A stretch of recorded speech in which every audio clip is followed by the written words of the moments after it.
اوكي طلاق 1 2 3 طلاق. بسم الله. لا من كلمة اسم الله هي عراقية. ما نحكي عن نفسنا، نحكي عن موضوع يعني عام. اوكي. ما هو الطلاق في دولة العربية؟ اول شيء قبل ما نبلش، اذا انتم مطلقين او تردون تطلقون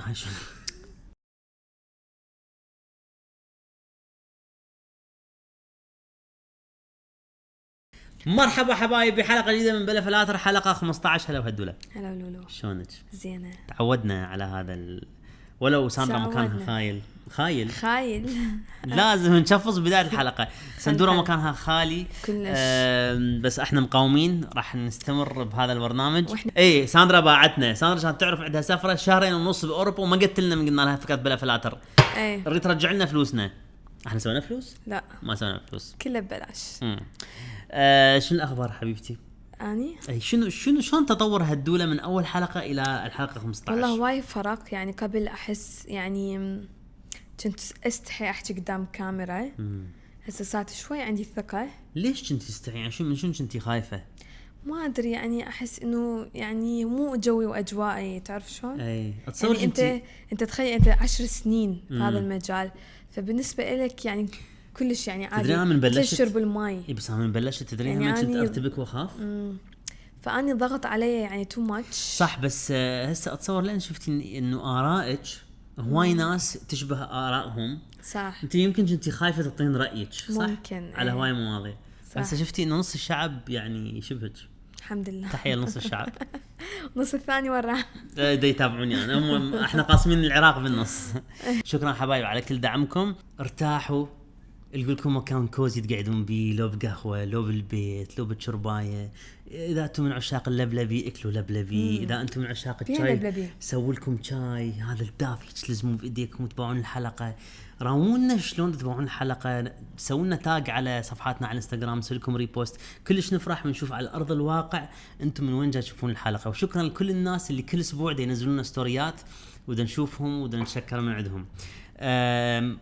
ما اريد هاي الحلقه يكون بيها ثيم واحد معين، بس انا عندي فكره كبيره للحلقه. بما انه الحلقه اللي فاتت حكينا على الزواج وشون واحد يلقى شخص، هسه راح نسوي حلقه واحد شلون يكنسل شخص. ليش ما نحكي على الموضوع التابو اللي مو هواي نحكي عنه بالوطن العربي، اللي هو الطلاق. يا ساتر، هسه يقول لك ذول ليش يحكون عن الطلاق؟ هل يوم من الايام فكرتي بالطلاق؟ لا. بسم الله. بسم الله. صح. ماي برو. برو. You're my bro. I am your bro. حبايب قبل ما نبلش بالحلقة هدولة، احكي لنا شلونك؟ إذا أنت زين أنا بزينة. أنا زين. بدأ الجو يحتر. يعني تايم لمجوالاتكم وطيروا. أنا كلش سعيد بالروتين الجديد مالتي. سوري راح شوية أحكي عن يعني فترة طويلة أنا فقدت الروتين وصرت إنسان ليزي وسمنت. وبطلت أسوي محتوى. مريت بهواية أزمات حاربتها شخصيا، أزمات تخصني أنا والمجتمع العايش بيه، بعدين أزمة من الداخل، أزمة صحية. فيعني مرت سنين كلش صعبة، وهسه وأخيرا أقدر أقول إنه رجع روتيني مال شخص منظم، شخص عصري مودرن، دا يسبق الأحداث. رجعت شوي على الجيم، عندي 3 قنوات، الله يزيد ويبارك. ساهي استيت وبلا فلاتر. وتخيلي إنه بعدني دا أفكر أضيف قناة رابعة. شو تسميها؟ ما أعرف، أريد أسوي فشي لو إنجليزي لو فرنسي لو أريد قناة يوميا الصبح أطلع عليها أحكي فد نص ساعة اللي بقلبي. يعني عندك 3 قنوات وفي بعد قناة؟ ما شو تحب تحكي؟ عندي هواية بعد مواضيع أقدر أحكي بيها. كلش هواية. طبعا هم يقولون بالجامعات الأمريكية يقولون النساء تحكي كلش أكثر من الرجال. ها؟ اي بس شكلك أنت ما شايفين أقول لا ما الدراسة ما وصلت لي. طونا نصيحة شنو نقدر نحط ديكورات بالحلقة، لأن دائما ندوخ بهاي الأمور. يعني حاطين كتب قديمة ونحط لكم شوكلت، احنا ما ناكل شوكلت أصلا. اكتبوا لنا، لازم تكتبوا لنا وجهة نظركم ورا ما تسمعون اللي احنا نحكي عنه، لأن أكيد احنا ما عندنا تجربة. الحمد لله أهلنا متزوجين، احنا متزوجين. انا ما اعرف هواي ناس متطلقين بحياتي، فاحنا راح نحكي على اللي نتوقعه، بلس على نستعين بصديقنا ChatGPT اللي راح يجيب لنا دراسات عالميه سوى ديب ريسيرش على الموضوع وراح يشرح لنا ليش الناس تطلق، شلون تطلق وهكذا. انا اعرف انه الموضوع هذا شويه ما نحكي عنه بالوطن العربي، بس انا مره نزلت فيديو عنه قبل 9 سنين يمكن، دا احكي للنساء انه اذا انتن مضغوطات من المجتمع ومن رجلكم لان كانت تجين تعليقات قبل، ما راح اسكت انا بهاي الحلقه، انه زوج جاني مره تعليق قهرني لليوم. لا والله لا تضحكين، سوري يعني ما قاعد اضحك. هذا التعليق كان بنية تكتب لي انه زوجها يضربها قدام الخطار. اوه كل ما يجوهم خطار اهل قرايب يضربها قدامهم. فانا سويت فيديو انه شو وقت البنية لازم تعرف انه لازم تطلق. يعني انت اوكي دخلت بعلاقة وكل شيء حلو، هاي طلع الشخص غلط وانت عمرك 25 سنة، جقد بعد ايش راح تعيشين؟ خلينا نقول 60 سنة ان شاء الله. يعني انت 60 سنة تعيشيها من اجل شخص ثاني. مذلة صباحية تشوفون بها الاخبار. احنا مو سوالف جدية انا ياس. فتحونا موضوع عن البط. شنو الفرق ما بين البط والبشوش؟ اللحم البشوش يكون جوزي والبطة يكون ابيض. والله قولي والله. والله واو ما كنت اعرف. اعتقد. نرجع على موضوعنا الدسم. اوكي، ما هو الطلاق في الدولة العربية؟ اكو هواي نساء يعني مثل اللي يسكتون، يعني يقولون ابلع الموس واسكت، لأن يستحون انه المجتمع العربي يحكي عليها. يعني يقول بقى هاي مطلقة، او يعني عيب، انه اكو عيب بالمجتمع العربي انه وحدة تطلق. اي تخيلي يعني اللي تطلع من بيت اهلها بعد ما ترجع. واو. البنية منو راح يوقع بالفخ اللي هي المتأذية، يعني البنية. فهي يعني اكو واي نساء يمكن ما يتجرؤون ياخذوا هاي الخطوة، فهم يعني حيكون طول حياتهم عايشين حزينة على مود المجتمع ما يحكي عليهم او ياخذ صورة غلط عليهم. أي. او مثلا يقولون اكو بيهم مثلا يضحون عن جهالهم. اتصور هذا همين كلش مهم كوجهة نظر، انه هواي ناس يبقون على مود جهالهم ويضحون بحياتهم وبعلاقتهم اثنينهم، الزوج والزوجة بنفس الوقت يضحون بمشاعرهم بأعصابهم على مود الجهال، ويراون انه كابل مثالي قدام الأطفال. بس هو غلط. انا اشوفها شجاعة. بس يعني تخيل انه يعني انه تعرف انه هذا الانسان مو سعيد بالحياة. اي بس يعني لا. مرة شفت على الانستغرام اطفال يقولون احنا جبرنا اهلنا يطلقون، هم كانوا باقين بس على مودنا، فاحنا جبرناهم يطلقون لان كان هذا الشيء لهم افضل. وبنفس الوقت شفت ناس على الانستغرام يعني يقولون احنا لليوم اعمارهم كبيره. هذا مثلا سيباستيان مانيسكولكو، هو ستاند اب كوميديان ايطالي بامريكا. تخيلي عمره بالخمسينات لحد هسه يبكي، يعني بالبودكاست يبكي، يقول احنا طول حياتنا تعودنا على العزايم سوا، يعني قعداتنا وهاي، يعني ابويا وامي وقرايبهم وولد عمامهم وهاي، ورا ما كبرنا صاروا عندنا اطفال هم طلقوا، بحيث ما نعرف شو نسوي، ما نعرف شو نقول لاطفالنا، ما نعرف بكريسمس بيت منو نروح. يعني فتخيلي هو الطلاق باي عمر يشق العائله بالنص طبعا. اي مع الاسف يعني. سو موضوع المجتمع يس اتصور كنا عايشين باوروبا عادي بنيه مطلقه.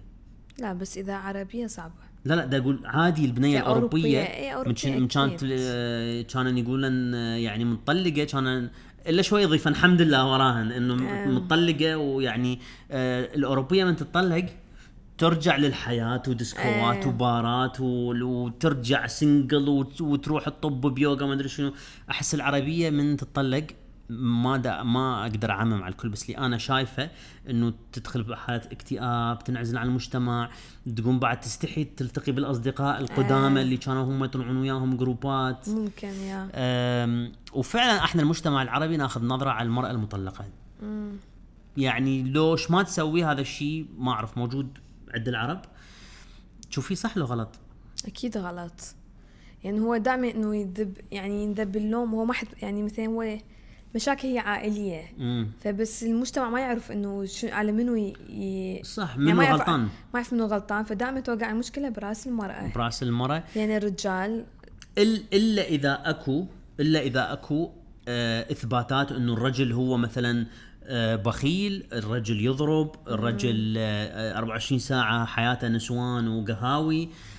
فهنا لا، هنا يعني بالعكس اهل البنيه ممكن هم يقولوا لها لا حبيبتي تعي رجعي. وهوايه اكو كيس سيناريوز هيك، انه اللي حوالين البنيه هم يقولوا لها انسحبي لان هذا الشخص مو لك. والعكس همين اكو موجود، اكيد اكو بنات مو سهلات بالزواج، او عندك بنات يخونن، عندك بنات يبوقن من رياجيلهن. اكيد هو مو دائما يعني الرجال، اكيد اكو ما نقدر نعمم، ما نقدر نعمم. واكو سبب اللي هو اتصور الاكثر واخطر انه الكابل ما دا ينسجم. يعني ممكن هي خوش بنيه وهو خوش ولد، بس ما متفاهمين، ماكو الكيمستري حكينا بيها بالحلقه اللي فاتت. انه هم ما دارسين بالعقل بعض علاقتهم. يا وهاي اخطر شيء، لان هاي اي واحد يقدر يوقع بيها. يعني انا هسه شويه اذا ابتعد عنك وانتي شويه تلتين بحياتك، راح نختفي عن بعض، راح تبدي المشكله الصغيره شوي شوي تكبر. صح. تبلش مشكله صغيره منها من شوي شوي تكبر، تصير مشاكل 2 3 ما نحكي بيها لان كل واحد بعالمه. وهيك نبدي نحس انه احنا ما بعدنا عن بعض، اي ملاقين البعض. اي صح. بينما انا وهديل مشاكلنا الوحيده اللي تصير هو من نبتعد عن بعض. من احنا سوا، والله من احنا سوا ما عندنا اي مشاكل. وكذاب اللي يقولكم لا تقضون 24 ساعه سوا تبدي المشاكل. لا حبيبي، هاي انت بيك مشكله وعقده نفسيه. والله لا، هو كانوا يقولوا لي لا تقضي طول حياتك ويا مرتك، خليها تشتغل، خد تلتهي، خلي ما ادري شنو، روح شوف دربك. غلط. احنا المثال قدامكم انه كل ما نقترب من بعض كل ما علاقتنا تصير احلى واحلى واقوى وننسجم وما عندنا اي مشكله. بس خلي شويه التهي بالشغل وهي هم عندها اشغال، تبدي مشاكل، تبدي نقره تبدي هدي من اوصل البيت ها من وين تعارك اليوم زين. فهاي اخطر اتصور اسباب الطلاق من العلاقه حلوه وجيده وهاي، وبعدين شويه شويه يصير الشق ما بين الاثنين. مع الاسف المجتمع العربي ينظر للمراه المطلقه كيف شيء سلبي. اذا ما يدعموها او يسندوها صح، سندوها سندانة. انت ثاني بودكاست حاولين تقولين سندوها. اتصور هذا الشيء مرتبط بموضوع الزواج، وانه البنية من تتزوج شخص خلاص يعني هو هذا الشخص اللي راح تقضي طول حياتها وياه. ماكو هم يعني علاقات مثلا لما واحد يبدي يتعرف على الثاني يعني يراوك يعني الدنيا وردية. او ممكن يعني مثلا البنيه ما تكون طالعه شخصيتها الحقيقيه ولا الولد يكون طالع شخصيتهم الحقيقيه. بعدين لما يعاشرون بعض تبدي يصير مشاكل يعني ما مواجهه من قبل. اي يعني مثلا يعني بقى هي ما مر عليهم يعني مثلا هي الخطوبه، شنو هي الخطوبه؟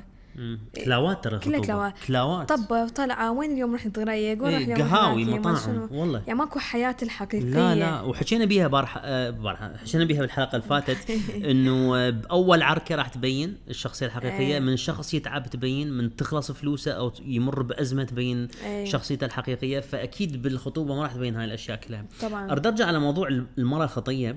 على مود ما نظلم احد بهذا الفيديو، اكو هواي شبابهم خطيه، اكو شباب يتطلقون لان الزوجه اللي كانت معاشرتهم اذتهم من جوا، اذتهم وذلتهم. وانا اتذكر شخص مره احد مستثمرين بساهي استيت حكالي عن قصه حياته وليش هو يريد، يعني المهم ما رد ادخل بهواي تفاصيل، بس يعني تخيلي فتح لي قلبه وانا ما اعرفه.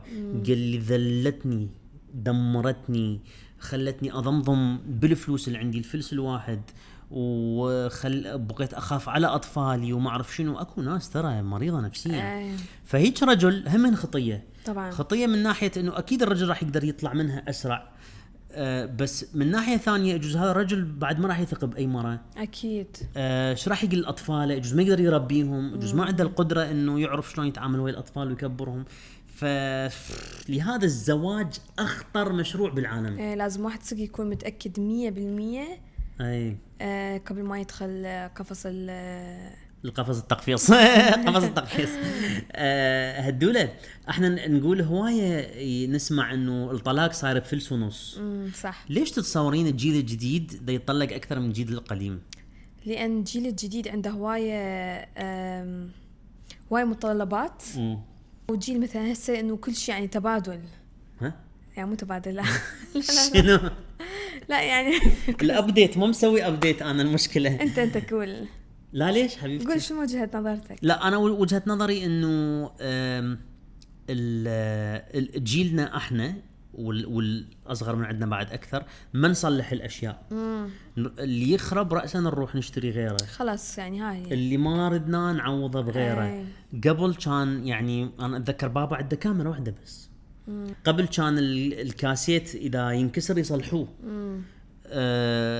شايف هاي المحلات مال قديمه تصلح الامور هاي بعد ما حد يحتاجها. اليوم اذا هذا الميكروفون خرب اروح اجيب غيره. دخلت استعغشه. فالقصد قصدك انه اذا الشخص عفناه خلص اكو واحد غيره راسا نروح ندور البديل. من نجرب انه نصلح العلاقه. ما اعرف شنو الصح شنو الغلط. بس الطلاق بصوره عامه اذا اكو اطفال يعني انا الناس راح تشوفها صراحه اذا يوم من الايام افكر اطلق ما راح اطلق. بعد الشر. لا بعد الشر طبعا دا قلت شيء بس لا دا قلت شنو وجهة نظري انا كانسان. صاروا اطفال اضغط على انه روحي سوري بس ما اقدر اقولها يعني ام داني قصدي. ما اعرف انا اقولها بطريقه حلوه. لا يعني ابلع الموس واسكت واضغط على روحي ولا افكر انه اخرب هاي العائله. صح. وعادي خلي اتخبل.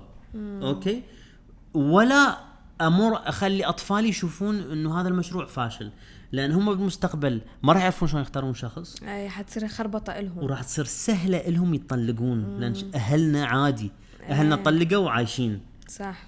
فيا موضوع دسم. خلينا نبلش بالاسئله اللي شفناها تتداول اكثر شيء على الانترنت. كل ما قاعدين انترنت متعودين انترنت في حياتنا قبل ما نقوله.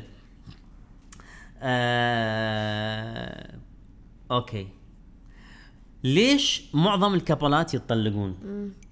نقرا احنا حكينا هذا الموضوع. خلي نقرا الاجوبه اللي موجوده. اكثر شيء موجوده على بالدراسات lack of commitment يعني قله الاهتمام. لا commitment انه انا قدها لا او سكيب. لا lack of commitment يعني شنو هو commitment بالعربي؟ انه قلة الالتزام بالكابل. شغلة الثانية cheating الخيانة. اكيد الخيانة. بما انه هواي ناس يقول لك انا ما اخرب علاقتي حتى اذا حبيبي او حبيبتي خان او خانت. اكو هواي ناس يقول لك انا ما يعني والله انا اعرف ناس اوكي يعني ما كنسلوا علاقتهم وكان اكو موضوع خيانه بس عمود يحافظون على الكابل. هاي شجاعه صح ولا لا او غلط؟ هي هاي غلط طبعا غلط يعني اذا الانسان يسوي مره راح يسوي 60,000 مره. يعني انا اذا مرتي كمشتني دا اخون كارثه. اذا ما كمشتني عادي. لا قصدي constant conflict هاي اللي حكيت عليها. constant conflict يعني دائما اكو مشكله بالكابل مدى تتعالج مستمره تخلص وحده طب وحده. هذا ارهاق ياخذ من طاقتك. هذا يموتك من جوا. فهذا سبب من الاسباب. يعني ما يقدر يركز لا على حياته لا على مستقبله. صحيح. واو marrying too young ممكن بس انا ما اوافق هذا. لا يعني اكو مرات يعني يونغ يعني اكو ناس مرات يونغ يتزوجون صغار ويكون عقلهم اكبر من عمرهم. وانا اعرف ناس متزوجين منهم تينيجرز يعني مراهقين. معظم اهلنا باي ذا واي. وبلس اكو ناس حتى بالجيل الجديد تشوف علاقتهم تخبل لان عاشوا كل شيء سوا. عاشوا التينيج هود عاشوا من صاروا كبار بالعمر عاشوا اول جوب اول سالري اول سفره كله سوا. فبالعكس انا اشوفها حلوه بس ممكن هواي ناس عانوا انه اختاروا غلط لان يعني تزوجوا من وقت. على سيره الزوجه من وقت شنو رد تقول؟ تقول ميسي وزوجته. صح. من هم صغار يعرفون بعض. لا قبل يعني يعرفون بعض من زمان والحدث متزوجين. financial problems هنا حسب النية طبعا بس يقولون انه الناس اللي عندهم مشاكل مالية ممكن تؤدي الى الطلاق. هنا طبعا اكيد اذا الخاتون لا هي لازم جايه على المالات والباي يفلس صرنا نحكي عاميه عراقيه، لا بس اكيد يعني راح تصير مشاكل. اي بس يعني هي المرأة لازم تصبر على الأخضر واليابس. نعم بلس المرأة هم لازم تساهم يعني طبعاً. إذا اليوم الرجل وقع بأزمة مو دعم. تقعد هي إيد على إيد وتنتظر، لازم هي هم تشتغل أكيد. ولازم تعطي دعم وتسوي شو اسمه. فالفاينانشال بروبلمز ككابل لازم تمرون بيه سوا، مو بس الضغط على الرجل. ادكشن ادكشن احنا لما عندنا اياها ما فكرنا بها. الادمان ادمان على اللوتو، على القمار، على اذا مخدرات، هاي كلها تؤدي الى طلاق طبعا. يس بس هاي طبيعي، هاي طبيعي. اي واخر واحده domestic violence يعني العنف الاسري اللي هو الضرب والقتل. لحد هسه ممكن انصدم اذا تحكي لي وتشرحي لي انه اكو احد من جيلنا يضرب مرته او هي تضربه، او انصدم شنو يعني شنو كمية التخلف اللي انتم بيه تضربون شخص. اصلا اذا واحد تعاركتوا وياه بالشارع تخلف من عندكم انه تضربوه، اصلا يمكن يخاف. بالضبط. اشحال تضرب مرتك لك مرتك لك اصحى هاي الجنبدايه الورده اللي انت حبيتها واقتنعت تتزوجها وجبت لها اول ورده وجبت لها اول بدله وخاتم، تضربها لك اكو واحد يدفر نعمته. اوكي لولو صرت كلش عراقي. هاي صارت لا احسب قاعده بالشرقيه. اكره الرجل اللي يضرب مرته، اكرهه. واذا اكو واحد دا يتبعنا بليز سووا انفولو بليز. ما اريد هيك ناس. اوكي هدأ شوي. انا ايش سويت؟ النسوان ماتن علي. اعرف شلون ابني جمهوري. كاظم الساهر لعبتي. اكو هواي بنات يضربون رياجلهم باي ذا واي. والله شنو؟ ما شفتي هذا الفيديو على الانستغرام؟ لا. مرة بالبيت رجال، هم اوروبيين، رجال لازم الطفل مالته وهي دا تضرب بيه راجديات وبوكسيات معصبة على رجلها وهو بس دا يحمي الطفل. اكو كل شيء اكو بهالدنيا، كل شيء اكو بهالدنيا. انا من شفت ياباني يتزوج كلب والله سوى عرس هو وكلب مالته، قلت كل شيء اكو بهالدنيا. عشان ما تطلع لي فيديوهات. اي طبي على الانستغرام مالتي. هل الناس يطلقون لأن الحب يختفي بيناتهم؟ نو ممكن بس لا، واحد دائما يقدر يعني يجدده. لحظة خلينا نتخيل انه اذا انا وياك بعد ما عندنا حب لبعض،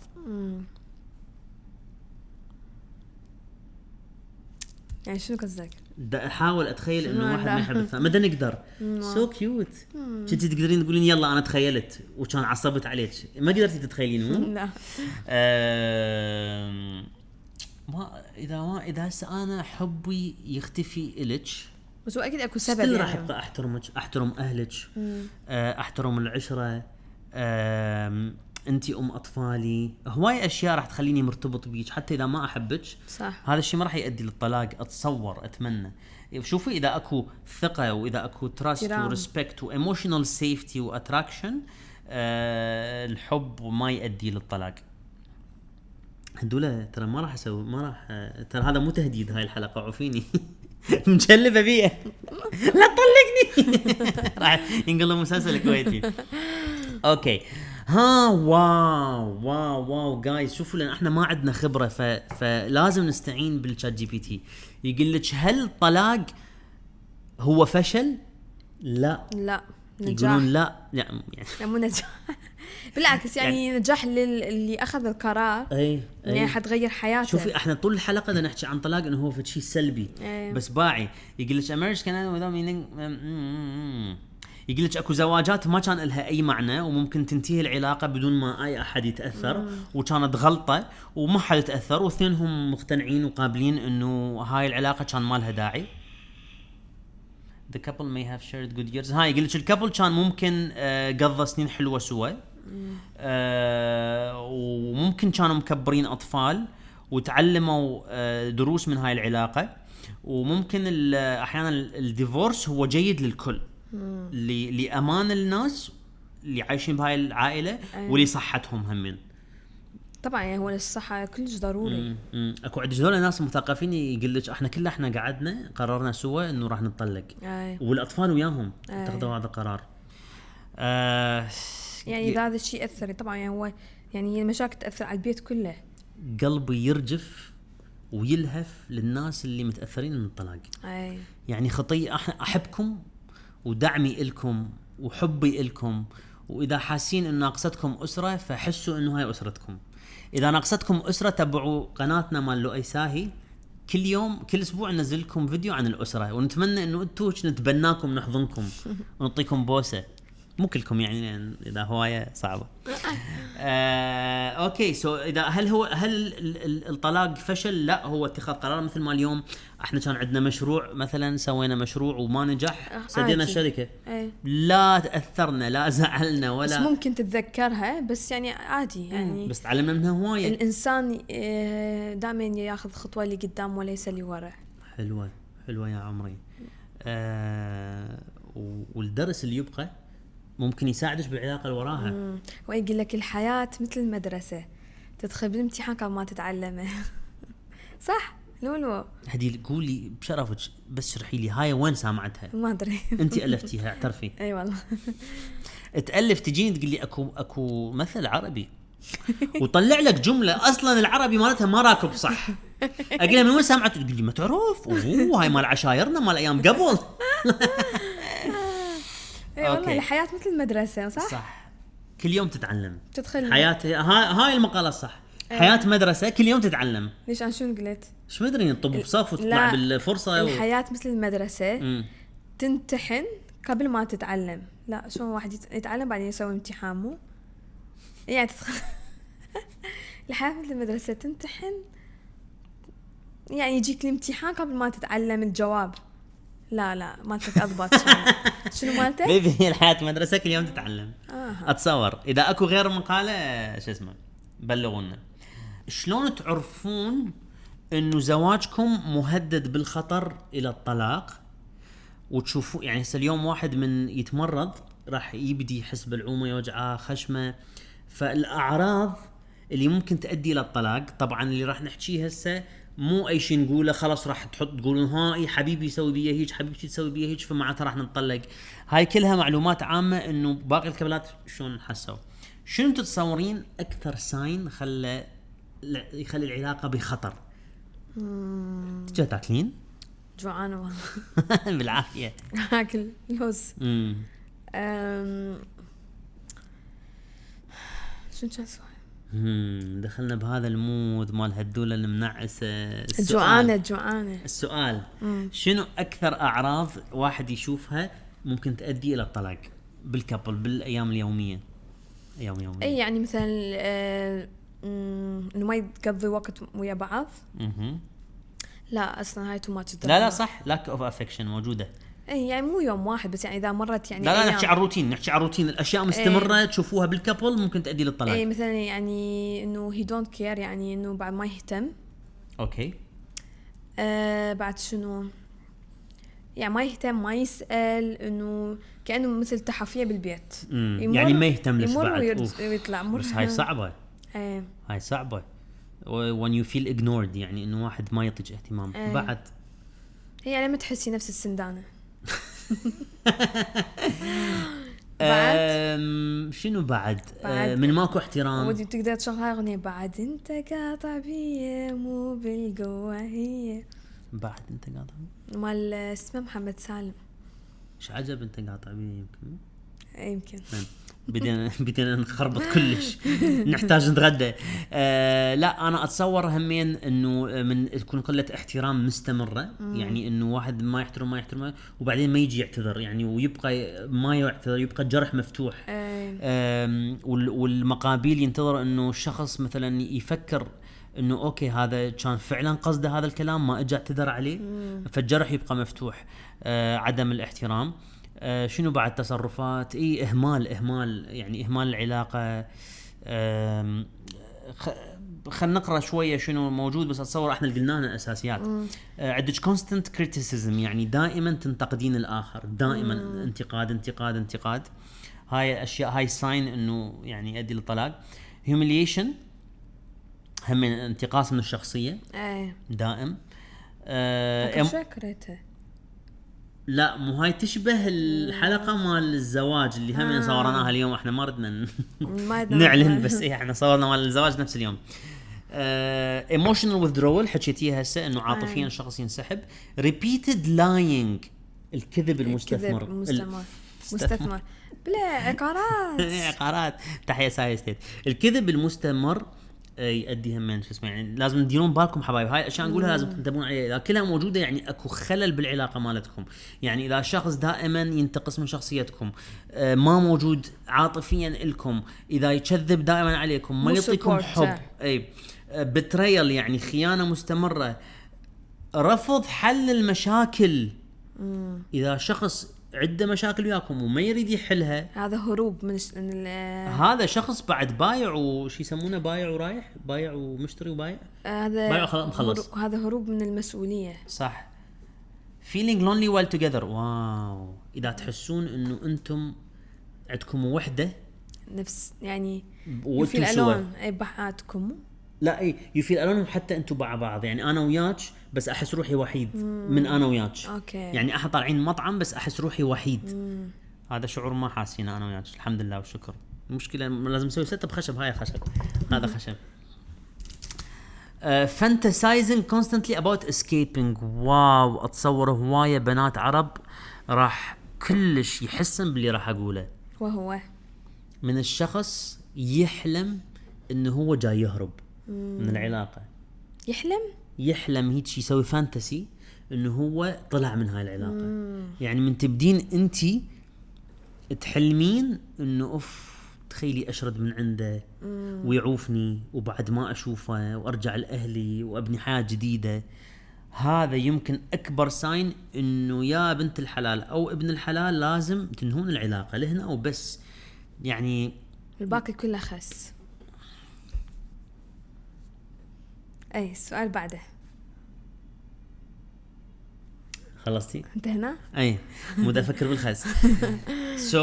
يا هو الموضوع هذا دسم ترى وحزين. يعني ما نريد احنا نضوجكم بهذا اليوم الجمعة المبارك اللي انتم جايين تردون تتونسون وهاي بس anyway هاي مواضيع اجتماعية انا ما سامع عنها هواية. جزء من لان ما باحث عنها هواية بس يعني حلو واحد يحكي عنها وخلاص تبقى للتاريخ. يعني حلقة للتاريخ. اوكي شنو بعد؟ اوكي قليلا. هلا نسكت قليلا. هل الخيانة حكينا عنها شوية، هل الخيانة دائما هي سبب للطلاق؟ اكيد. يعني اذا خنتك ليش تعمل تطي سبب إلك؟ يعني لعد سبب منه غير عمود تحسين بيها صح؟ لا هسه اذا خنتك تضحين بكل شيء. اي بعائلتك ببيتك باطفالك. هاي على مود هذا الموضوع. اي عادي اذا لقفتيني. لا كات انتي اخويا ما اخونك. يعني انتي حب حياتي يا قلبي. بس ليش اكو بنات يستمرن بعلاقه حتى لو يعرفن رجلهن ديخون؟ وهنا لازم تحطين روحك واقعيه كبنيه اليوم. ليش البنات ما عندهن باور انف انه تعوف رجال من يخونها؟ تضحي عبالها هي صيب احمر بعد. يعني سوري بالعكس انا حكيف لان احفظ حق قدام الناس. لا كل اللي فضح عن رجلهن هن اللي بعدين اكلنا.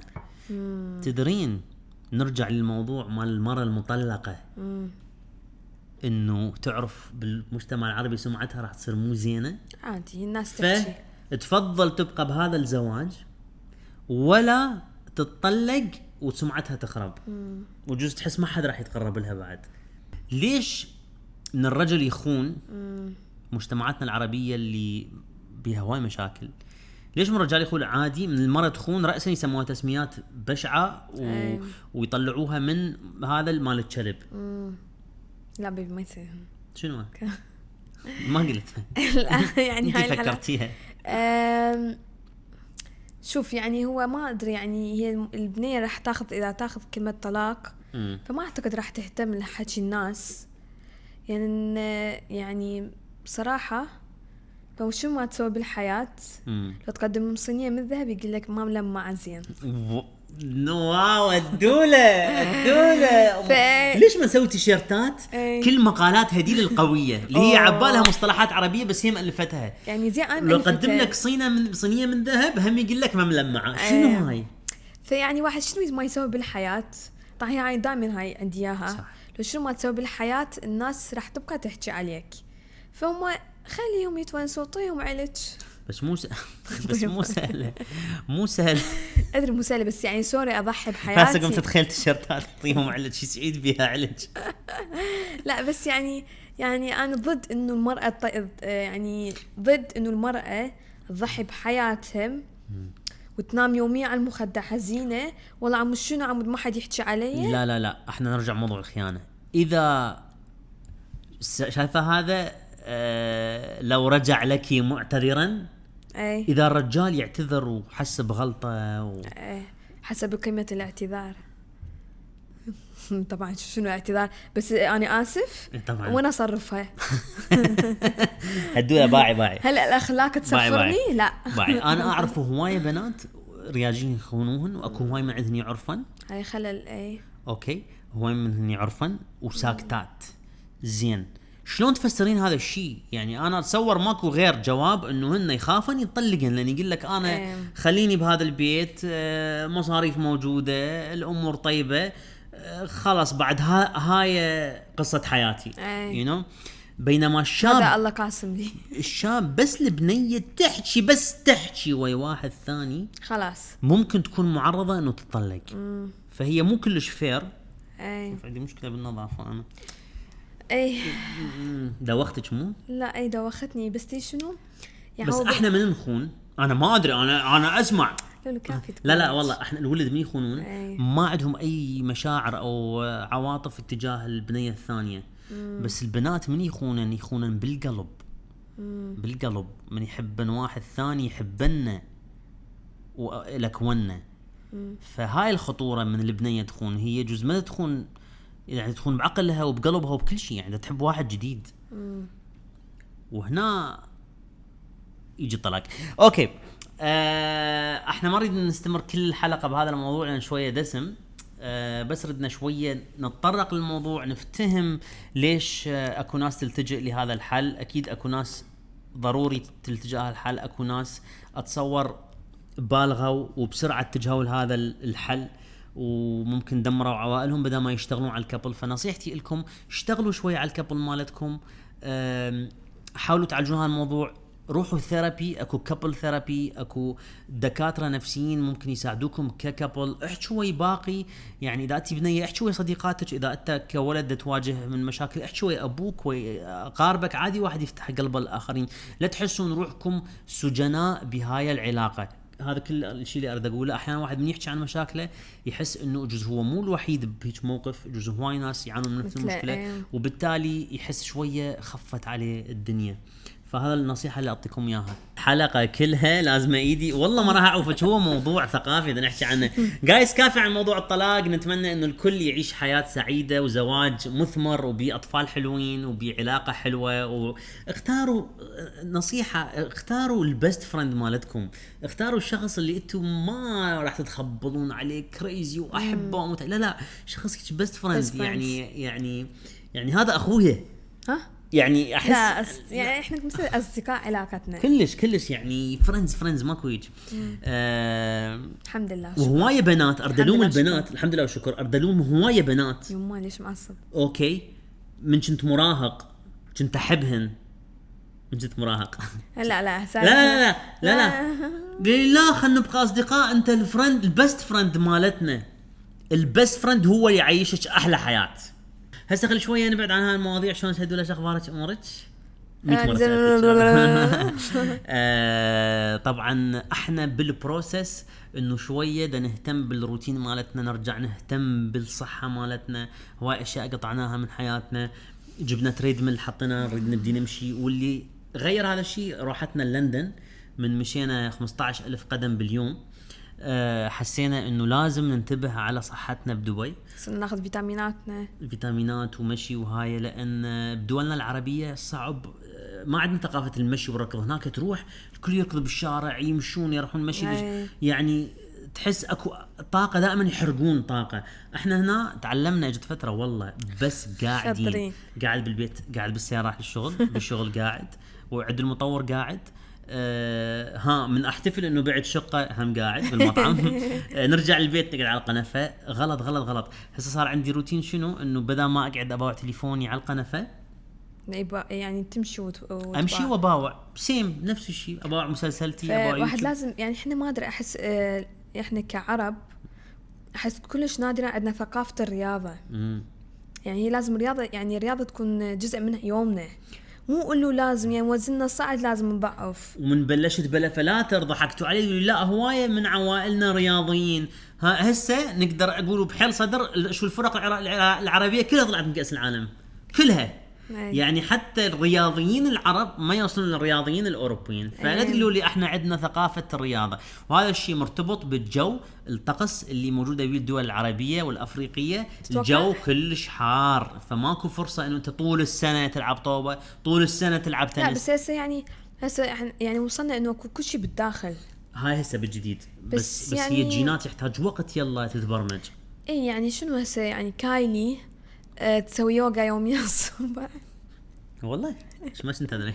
كانت تسوي يوغا وانا باوع لها، يعني المفروض هو اني اعلمها على السوالف يعني مع الرياضه، مو هي تعلمني فيعني هو لازم نسوي فد شيء انه نغير يعني يبقى بحياتنا لحد ما نكبر، انه يعني انه عمود نوعي اطفالنا انه هي الرياضه جزء من حياتك، جزء من يومك. انت تقول ما راح يصير عندي اطفال راح يصير من دول المودرن واللي اهلي ما وفروا لي راح اوفره لهم.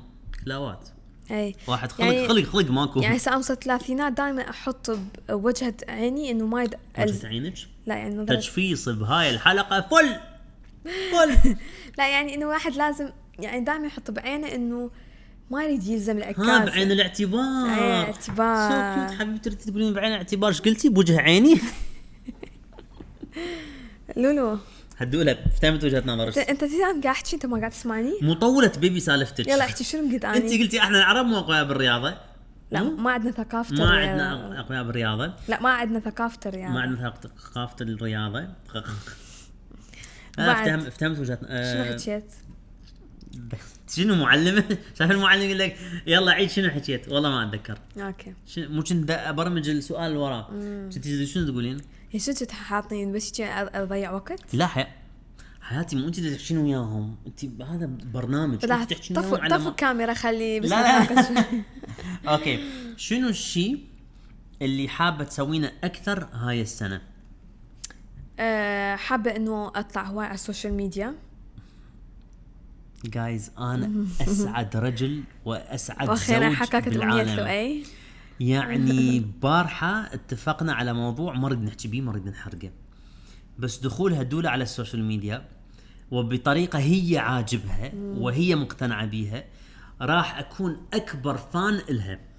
ثانك يو. وراح اتبعك بقوه ويعني اكون سبورت لك لان كلش سعيد. واخيرا هدول اقتنعت بمشروع تقدر تديره تقدر تنجح بيه، اعرف راح تنجح بيه، فكلش متحمس انه اكون اكبر فان لك. شكرا دائما انت يعني سبورت مي. واخيرا حققت امنيتك. يعني بعدنا بس يعني واخيرا بديت احقق امنيتك. نحرق شويه الموضوع نحرقه. نحرق شويه. اوكي تفضل. مو قلبي. لا اقدم لكم كاميرا هديل الجديده. خلاص ما راح اقول اكثر من هيك، ما راح اعلن اكثر من هيك. اوكي فلازم تدورون علي. لا تدورون عليها. لا حد يدور. لا حيدور. احنا نريد النجاح يجي بدون دعم بدون سهوله، واذا فتحنا اي قناه جديده فنريدها من كيفها تنتشر. بما انه سالتيني انا هم نفس السؤال. شنو كان السؤال؟ شنو تريد تضيف شيء اكثر بحياتك هاي السنه؟ ايه شنو تريد تضيف اشياء بما انه وصلنا نص السنه؟ احنا نص السنه لا عبرناها النص. عبرناها هسه صار شهر. شو بالسرعه. بس منتج الحلقه يجوز بعد شهر ونص. انت هواي احكي لك انا شنو اريد اسوي، انت شنو تحسين اكثر شيء راح اضيفه بحياتي هاي السنه؟ عاده اريد ازيدها انه يعني انه تبقى مركز على السوشيال ميديا واليوتيوب. هذا اللي حسيتيه مو؟ هذا الشيء ما كان موجود السنين اللي فاتت. لا فهسه رجعت انت على اليوتيوب. طب للساحه طب صح. ونركز يعني نكبر الشركة مالتنا. اي ويكون يعني انا يعني ورا 10 سنين بالسوشيال ميديا كنت من طبيعي انه اقول خلاص اكتفيت. انا هسه احس روحي مبلش من الصفر، واليوم اكثر من اي يوم مؤمن بالميديا وبقوة الاعلام وشلون نجحتنا وشلون نجحت شركتنا، وشلون يعني سوينا بودكاست من لا شيء قاعدين على القناة، صار بلا فلاتر وصار لوجو وصارت قناة بوحدها بهالسرعة بفضلكم وبحبكم وبالدعمكم الدائم. فبالعكس انا راح اذب كل حيلي على الميديا، اعشق هذا الشيء، يطلع شخصيتي الحقيقية، يمتص كل الاسترس من عندي. بس انت دائما تفرح لما تصور فيديوهات لان تحس يعني بسعادة دائما تقولي هذا الشيء. فهذا الشيء يعني هو بيك. فانت حرامات يعني اذا ما تستخدمه او مثلا يعني ما تسويه، يعني انت باشن يعني هو هذا الشغف مالتك. شغف مالتك والخوارزميات. كل ما اقول خوارزميات تضحك. سو اتصور حتى الموظفين مالتي سروش you can agree that when I stopped doing content I became moody, grumpy. When I do content I get energy, right? Happy. Yes, you can say yes. We can hear you. Yeah. So حتى موظفيني يحسوا بهذا الفراغ، يعرفون إنه لؤي إذا ما صور محتوى راح يجي معصب منزعج. هاي أنا ما كنت انتبه على هذا الشيء، تخيلي. بس أنت ينصل لك 10 سنين بهذا الشيء، فيعني إنه صرت يعني مثل هذا روتينك. هالدولة كنت متكئب قبل ما أدخل على السوشيال ميديا، كنت متكئب ولهذا دخلت على السوشيال ميديا. كنت يعني عايش حياة مو حياتي. فطبيت على سناب شات بس أحكي لأن أحس ما كان عندي ناس أصدقاء أو جروب يفتهم الكوميدي مالتي. يمكن أنا ما راح أبدي أسوي هيك يعني فيديوهات لأن ما عندي أصدقاء. يعني هالدولة ثيرابي والله. والله ثيرابي. إذا أنتوا الكاميرا أحسن من شايفة من والله صح، لأن دول الناس اللي ما تعرفينهم هم أكبر الأصدقاء، يدعموك أكثر، وفرحتهم إن يشوفوك بالشارع أو بالمول أكثر من ما أحد من أصدقائك يدعمك، لأن حبهم صافي. ولا أنت محتاجة منهم شيء ولا هم محتاجين منك شيء، فحب حقيقي. واللي حواليك كلهم غيره.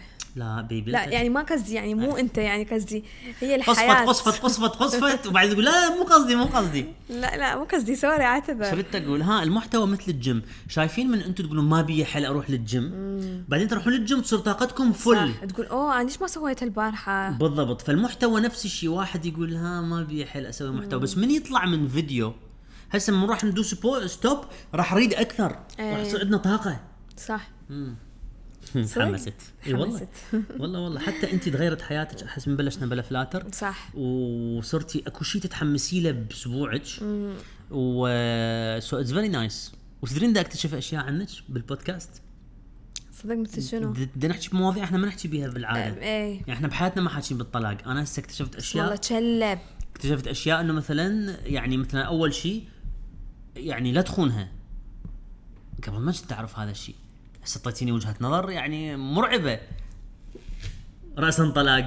هذا مو هذا اللزاق الثالث مال الواير. مت عليك يا عمر يا قلبي انتي. شنو بعد؟ سو اذا عندكم الفرصة او عندكم موهبة معينة وانتم تستحون او انتم شو يسموهم خجولين. خجولين introverts. guys جمب قمزوا القمزة هاي، اشتروا مايكروفون، اشتروا كاميرا، صوروا روحكم بالموهبة مالتكم. حتى بالايفون يقدر يصور. راح تتفاجئون جد اكو ناس تشبهكم وراح تتبعكم وراح تحب المحتوى مالتكم. مو بس هيك، هسه اكو كل شوي يعني قبل كان صعب واحد لين ماكو حد يقدر يساعدك او يدعمك. هسه الله يخلي شات جي بي تي اكو كوما يعني اشياء طبعا. وسائل سوائل جت الشرب.